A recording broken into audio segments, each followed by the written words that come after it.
Hello, and welcome to Mind Your Head, a space for people to share their stories, talk openly and honestly about their own mental health challenges, and to give some listeners some comfort in knowing you're not alone. This episode is brought to you by TLC Recovery Centre on the Sunshine Coast. Head to TLC Sunshine Coast, use the code TLC15MYH to receive 15% off and experience it for yourself. Hey guys, we're back down here on Alex Hill, asking strangers another question. This week's question is, what can't you live without? For me personally, when I'm going through bad days, when I'm going through good days, the thing that grounds me the most is exercise. So that's the thing I definitely can't live without. It doesn't always have to mean going to the gym.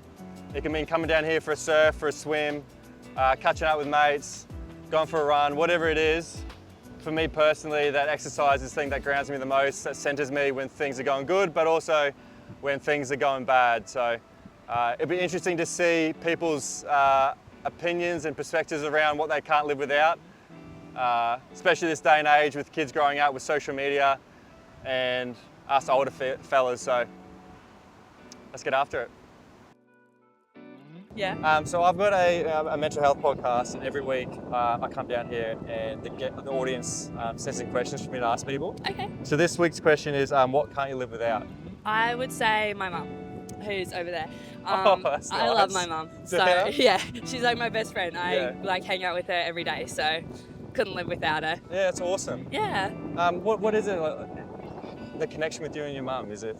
So I think because she's just been with me through everything, and she's always been there for me and helps me with everything, big or small. Yeah, how important has that been for you? Because I think about my relationship with my mum. Yeah. How old are you? 17. So when I was 17, I was just like, mum was like the enemy. Yeah. You know what I mean? But now, I'm a little bit older, mum's like my best friend as well. Yeah. So how important is it to be at a young age and have your mum being your best friend? She definitely, I wouldn't say my best friend when I was a little bit younger. Yeah. We went through a couple stages, but I think growing up and I left school after year 10. So I think just in the importance of coming out into the real world, and just how much she's helped me through it, and how much I realised I needed her too. Isn't it funny, when you get a little bit older, you realise how much your mum or your parents do for you? It's not until you wait till you sort of move out and start, surviving by yourself. You go, holy shit, how did you guys do that? Raise all those kids and that sort of thing. So do you want to get her in? 100%. Come in, mum. You sure? A quick cameo. Come on. You look great. We're matchy-matchy today. We're matchy-matchy today. Yes. She answered the question with you. She can't live without you. Oh, so what can't you live without? Family and health. Yeah. Yeah, definitely. As you get older, you actually realise how much health is important. Yeah. If you don't have your family and your health, you don't have much. Has that changed as you sort of gotten older? Because I think for me, I didn't really care too much about my health when I was sort of a bit younger, and it was not until I've sort of hit 30 when I realised, like you said, everything fails if you just sort of don't have your health. And I think when you're younger, you're focused on money. And you're focused on this and this. And then you go 30s, 40s, and I'm in my 50s now, and I go, holy crap, things aren't as easy anymore, and there's more aches and pains, and you got to look after yourself more. How are you guys looking after yourselves? Walking. Is that your remedy? Is that your therapy? At the end of the day, every day we walk here. Madeline used to swim, she's a big competitive swimmer. Yeah. She's gone through a lot of health issues in the last 12 months, which has taken her away from competing, which mentally has really, you found it hard. Yeah. So I guess now this is our therapy. Yeah. Every afternoon. Do you live around here? Yeah, in Willowbus. So we're lucky. We are very grateful. Yeah. And it's about being grateful. It is about being grateful, isn't it? Yeah, definitely. We live in a pretty nice part of the world, don't we? Yeah. So we can't complain. No, not at all. Yeah, but it's true, if you don't have your health, then Yeah. as we know, even with Madeline in the last 12 months, you've had a lot of challenges. Yeah. Everyone goes through. Yeah, that's right. Yeah, good outlook. I love that. Yes. Do your best. You do, don't you? Thanks very much, guys. Lovely to meet you. Thank you. And have a good day. Thank you. No worries. See you later. Hey, what's your name? I'm Tonya. I'm Elliot. Nice to meet you. Just hold that next to your mouth. So I have a mental health podcast, and every week I come down here and ask strangers questions. Yep. My audience chooses the questions I ask everyone. Mm-hmm. So this week's question is, what can't you live without? Good relationships. Good relationships. Why is that? People are so important to us, and to hold them close and to understand them, I think is really, really important. So both my son and my partner are just incredibly, incredibly important. Family members, the whole bit. So it's those relationships for me. Has that grown stronger over time, sort of as you got a bit older? I think you become aware of what are good relationships, actually. And so you get rid of the people that aren't good for you. Bullshit. The no dickhead policy. Right? Yeah, absolutely. I definitely found that as I've gotten a bit older, I've appreciated and found a deeper love for my parents. I think when I was a bit younger, I think I was a bit more selfish and self-centered and immature, that I didn't realise until I moved away from home and travelled the world, that I realised like how much I love mum and dad. And the time that I was gone, the time that they was gone, I really noticed how much they were aging. And I was just like, oh my God, like mum and I've only got a short amount of time with my mum and dad. You only got so many Christmases. So many Christmases. And I'm like, I've really got to cherish those important relationships. And even like what you said there is, I've had relationships that have dropped off just because I just don't value or have a high priority. And they don't value you. Yeah. So why keep them around? If they're not going to build you up and support you and be good for you, and you can't be good for them, why have it? Yeah, exactly. Yeah. Thanks very much for that. Enjoy your day. Thank you very much. Enjoy your walk. See ya. See you, mate. How you going? How are you? Good, I'm Elliot. Nice What's your name? to meet you, Vanessa. Vanessa, nice to meet you, Vanessa. You just put that next to your mouth. Did Harry tell you what we're doing? He did, yes. Yeah. So obviously this question this week is what can't you live without? Yes. Definitely me time at the moment. Oh, you time. Me time. Why is that? And that consists of a variation of exercise, reading, podcasting. Yeah, nice. Yeah, hectic year, and 2026 is my year. It's on the up. Yeah, absolutely. Has that changed, sort of putting yourself first? Yes. Yeah, it has. And I can already see the difference. Oh, really? Yeah. What were you like before? Just you're like putting everyone else's needs first. Have 3 kids. 2 of them are adults, but still get treated like kids. Yeah. So. Yes. Yeah. They remind me that they're adults when it suits them, and then like when they need something. No. Yeah, there'll always be those little boy, Yeah, for sure. Yeah. And have you seen yourself improve, or things change putting yourself first? Because I think for me, I went through the same process where I don't think it was people pleasing, or I just wanted to do everything else for everyone else, and I was always last. Yeah. And I just saw like my physical health, my mental health just plummet. Yeah. And as soon as I started saying no to people, or no to things, or things that I didn't like, and actually said yes to things I did like, regardless if I got judged for it or whatever it is, I started to be more happy. I got more energy. My sleep got better. Oh my gosh, stop it. Yeah, That's my it's the same as yours. Literally. Yeah. Even like things like if I don't feel like drinking with my friends, I'm just like, you know what? I've had enough. I've had a good time. I'm stopping here, and I call it. I'm not going to feel guilty about it. I shouldn't feel guilt or shame. Yeah. I don't waste a day the next day, and it's just awesome. Because I quit drinking 2 years ago, and my mates when I sort of went through that process to begin with, they're like, "Oh, let's come out for one beer," and I go, "No, like I don't. I'm sorry, but." I don't like it anymore. And then the next day, they're like, oh, it was a good night. I go, it wasn't a good night. We've been doing it for years. It's the same night. It's the same thing. And how's your head today? Yeah, exactly. But I got up, 6 in the morning, and I've enjoyed my time here. And I feel the exact same way. Yeah. Awesome. I'm glad. We're on the same page. Yeah, we're on the same page. Thanks very much. You're it was very really welcome. nice to meet you. You too. Enjoy your walk. Thanks. See you later. What's your name? David, I'm Elliot. Everyone calls me DG. DG, nice. Just hold that next to your mouth. Yep. So I've got a mental health podcast, and every week I come down here and ask questions of strangers. Yep. My audience chooses the questions I ask you guys. Yep. So this week's question is, what can't you live without? And sorry, what was your name? Elliot. Elliot. Nice to meet you, Elliot. Yeah, you too. I can't live without books. Oh, books. Big reader. Big reader. Yeah, always been that way? Yeah, and I think you're a young fella. I think in that... Am I? Yeah, you are. They're especially powerful. They're especially powerful for me when you're crossing over that bridge from being a young fella to being who you want to be. Yeah. And you'll find a lot of bits of people you can be in books if you can't find them in life. What are your, for the audience, what are your top 3? Yeah, hello audience. What are your top 3 books?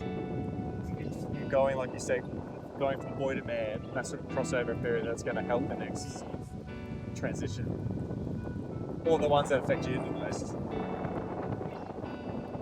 How old's your audience? Between 18, the oldest audience will be about 70 years. So it's a big age gap there. Well, I found a lot of how to be a good man in Terry Pratchett's Discworld. Yes. In the Guards arc, you find out about power and responsibility and how strength is not about power over, but power through. So I'd recommend Terry Pratchett's Discworld. If you're a smart kid and you're living in the library and feeling alone, I'd read Ender's Game to find out about making the place inside your mind a good place to be until you can find an elder who can show you the way. And then when things are getting grim, non-fiction recommendation, hard book to find, but you can usually get a cheap copy, is called Nothing Less Than Victory. Yeah. It's first-person accounts of D-Day. It's just letters from men like you and me. It just is the one day, and it starts with like swimmers having to swim up onto the D-Day beach to work out where the tanks are going to land. Yeah. And one writes home about swimming in towards France. You could see the lights. Yeah. So Alex heads down here. You mentioned swimming in, but then knowing you've got to turn around and swim back to a submarine that you can't see, and do it by dead reckoning. And this young fella, they would have been so young at the time. He's like 19. He's 19. Yeah. And talking about the moment when he blows my mind, all those stories. Like one of my favourite books is Happiest Man on Earth. Yep, I know the one. You know the one? Yes. And just reading that and just thinking like, the things that I used to complain about, and then reading his book and realising that all the things that he's gone through, and then migrating to Australia and have the happiest life in the world, despite, losing his parents to the Holocaust, losing his sister, losing pretty much everyone he knows, start a new life, and just be so grateful for it. Yeah. I'm just like, what a great perspective he's left on us. So it's not a book, but what I can't live without is history. Yeah. If you enjoyed that book. Yeah, I love that book. So my family tree looks like a right angle triangle because I'm from the second marriage. Okay. So I'm from the Catholic side of the family. Yeah. The Jewish side of the family just disappears in between 1940 and 1945 for some reason. Wow. And I sat down with my uncle who was a Holocaust survivor and his partner, and we had dinner together, and he lives in Germany. And I was like, how do you live here? Yeah. What do you say? And he said, well, the Germans and the Jews, we've seen each other like no one else has. Yeah. And he points up the street and says, one of the guards lives up the street here. But after the war, I found my girlfriend. We got married. We had a family. Every day I wake up, enjoy with someone I love in peace. And he's got to wake up every morning with what he did. The guilt and the regret and all that sort of... And I said to him, have you forgiven him? And he said, yeah, I have. And you look him in the eye and he really has. And I think to myself, if a man who survived the Holocaust can forgive the concentration camp guard who lives on the same street as him, like I can forgive the person who just cut me off in traffic. Like I don't have to stand on the horn. I just let it go. Yeah. I can just let it go.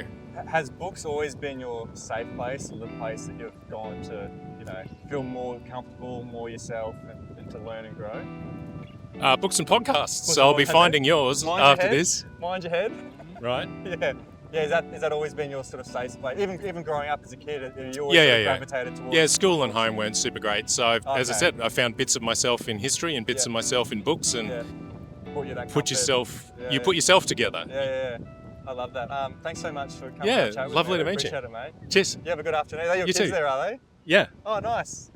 Love it. Thanks, mate. Thank you. Oh, sorry. Mind your head. Mind your head. All right. I'll give it a listen. Thanks, mate. Have a good afternoon. I've always asked my guests, what are your 3 non-negotiables for living a healthy and full life? For me, it's movement, community, and good nutrition. I've learned that what you fill your body with plays a massive role in how you feel physically and mentally. That's why I use True Protein. They're an Aussie brand doing things the right way. Clean, natural supplements with no artificial additives or fillers. Everything's made in-house in Sydney's northern beaches using the highest quality ingredients sourced from around the world. Whether it's supporting energy, improving focus, or reducing fatigue, their products genuinely help me show up better every single day. And just like Mind Your Head, They live by values I stand by. Be true, be you, and take care of your whole self. You ready? What's your name? Hugo. Hugo, I'm Elliot. Okay. Nice to meet you. Nice to meet you. Hold that next to your mouth. Okay. Yeah. So I have a mental health podcast, and I come down here to ask people questions. So this week's question is, what can't you live without? I think with no dreams, Yeah. you stay where you are Yeah. and you can evolve in life. Yeah. So yeah, I think dreams are essential. What are your dreams? I want to, the day I die, Yeah. I want to be proud of who I have been. Yeah. And what have I made in life. Yeah. And yeah, that's it. That's it. No regrets. Yeah, no regrets. Yeah. Yeah. What have you got coming up? Have you got anything plans coming up? Have you got some dreams that you want to do in the future? For the moment, Yeah. I'm like living a dream because Oh, I yeah. come from France Yeah. to live here. Yeah. Do you like it here? Yeah, Yeah. of course. Yeah, it's very good. Yeah. And I'm Are you staying long? 1 year. One year. Yeah. Yeah, we are working and enjoying. Yeah. When there is sunshine, it's better, but Yeah, it's not so bad. Yeah, it's not too bad, is it? Yeah. Are you gonna come back? In Australia later? Yeah, later. Like, Yeah, maybe, I don't know. You don't know Maybe, yet. it's Yeah. a very good country. Yeah. But I would like to do many things with Yeah. friends. Yeah. So Yeah, love that. I don't know. Yeah. We'll see the We'll see. next. Awesome. Thanks very much. Thank you. It was nice to meet you. Nice to meet you. Have a good afternoon. You too. See ya. It's Malibu. What's your name? Malibu. I love that name. I'm Elliot. Nice to meet you. So this week's question is, what can't you live without? I don't know what that means. So, what's something that's really special to you? Bibby. Bibby. And who's Bibby? Do you want to explain who Bibby is? My bunny and it has a stinky ear. She's got a special ear that's been rubbed his whole life. So it's got holes in it. It's her special bunny. I love Yeah. that. Yeah. Is there anything? What else is special to you? Atlas. Atlas. And who's Atlas? My puppy dog. And where's your puppy dog? Right there. Right there. Awesome. What breed is the puppy? Toy Cavoodle. I've never even heard of that. Yeah. So it's Cavoodle, just a miniature A one. little miniature one. Yeah. How good's that? Yeah. What he's doing? So What's I've got a mental health podcast, and every week I come down here and ask strangers questions. Yeah. And the audience sends in questions they want me to ask strangers. So yeah, right. this week's question is, what can't you live without? Yeah. So What can't you live without? well, for me, the number one thing is exercise. Like, I've gone Yeah. through my ups and downs, and good days, but especially bad days. Like, I always Yeah. gravitate towards exercise. It doesn't Yeah. have to be gym. It can be going out for a surf or swimming. But that's always the thing when I'm overwhelmed, or if I'm stressed out, or if I've got things going on, or a lot of head noise. Yeah. Even if it's just going for a run, like, that is always the one. My wife's like, if things are going on at home, Yeah. my wife will be like, have you gone for a run yet? Have you gone to Have the you gym? done your values Yeah, today? Yeah, Yeah. those sorts of things. And like, when I tick those, a couple things off, can't go to the gym, come back, I'm just a different person. So Good on I ya. think they're the things that I can't live without for sure. What Yeah. about you? Man, honestly, it's like I had like two big goals when I was growing up. One was financial, and one was I just wanted to be a dad. So yeah. I've got a son as well. I've got a son. Yeah. He's 8. Yeah. Well, he turns 8 in a couple of weeks. Yeah. And to be honest, it's just like do you have kids? So I just found out my wife's pregnant. So Congrats, man. I That's know. awesome. I know. Cut so, it out. Yeah. So that was going to be my follow-up is some dad advice, because like, my dad's had a really traumatic upbringing that he did his best to not influence how he was a father. Yeah. But some things sort of filtered through that affected me and my brothers growing up, and that is on the forefront of my mind. That for the last years, I try to work through that so I don't pass those things down to my Yeah. kids. So Yeah. some dad advice. Man, well, first things first is everyone says there's a different feeling of love, but it's like you finally got a real purpose here. It's like right now your life is selfish. All you're doing is you're existing in a world that requires evolution, and you're not contributing to that. So you bring your child into the world, you've taken that first step. Yeah. But it's like, honestly, it's like we had a baby shower yesterday, and they asked us this, and the piece of advice we got, I reckon probably a decade ago, they're like, make sure the kids fit into your life and not the other way around. Yes. But it's like, same thing, I had a horrible upbringing, like a horrible childhood. So it's like, I wanted to be the dad that I never had. But at the end of the day, it's like, you're going to muck your kids up somehow, you know? So it's like, it's so much of it is intention, but all they want is you. You know, it's like a lot of people say, it's like, you know, my kids, you know, it's like, my kids, what's the word they use? Like, my kids like playing up or as being mischievous, you know, it's like, but the reality is like, they're just doing that because it's the only way they know how to get your attention, because it's that only moment of the day where you snap at them and it's like, they've finally got your attention. It's all they know how to seek. But it's like, comes down to intention, but being present.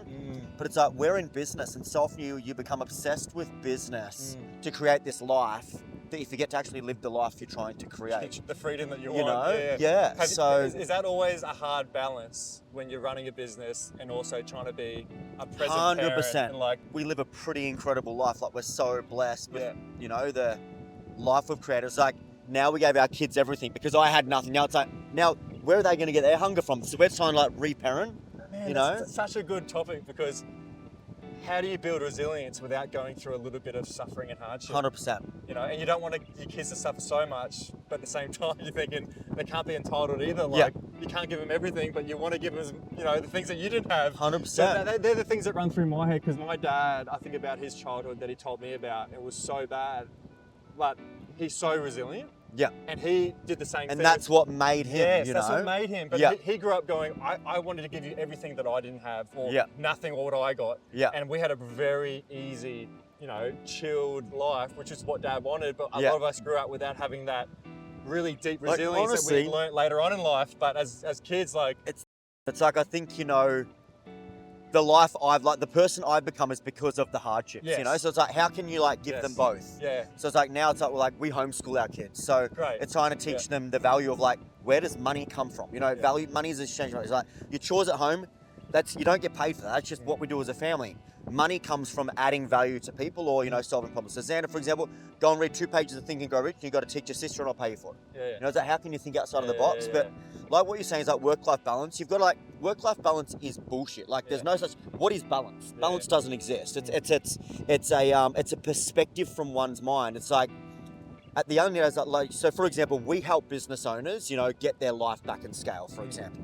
And a lot of them say, mate, I just want to be, you know, want to get more hours with my kids. I'm like, well, brother, the 15 minutes you have with your kids at night at the moment, you're not present, you switch off. Let's start there. Let's learn the habits that you need to put into place so you can actually be present. So it's like, there's no such thing as work-life balance. If you want an extraordinary life, it's going to take extraordinary sacrifice, but then sacrifice again is another perspective.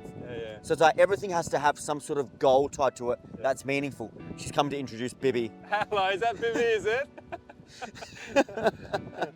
But balance looks different to everyone, doesn't it? It is. Like, you know, people think balance is like 50-50, but I'm like, but that's not balance. Balance could be 70-30. Balance could be something else. It's, like, you know, for example, with my wife, it's like, you know, there's no 50-50 with us. Some days I need to be 90% and she's 10%. Some days she needs to be 70% and I'm 30. You know, it's like, it's learning how to like, you know, so I think in the West where everybody's trying to seek who's right and wrong, especially in relationships, but it's like, why don't you seek to understand rather than what's right or wrong? Yeah, I love that, because when you're right and wrong, there's always going to be a loser, isn't it? And you 100%. Don't want a partner to be a loser. No, it's like, for example, it's like, let's use this as an example. So for example, tell me what you see on the back of this. I see road. What colour is it? It's black.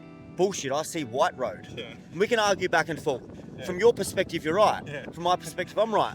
But if I turn it, we meet in the middle, we both see the same thing, right? So it's trying to find that common ground, that like that everything is perspective, but everybody's tied up in this world. It's how you condition. Like, you know, we're all born limitless, but you're conditioned out of it, right? It's like, you evolve through this life, you go through school, you're told what you're good at, what you're not good at, labelled fucking dyslexic or ADD from not being able to sit still. Put my son in a classroom, he'd be disruptive within the first day.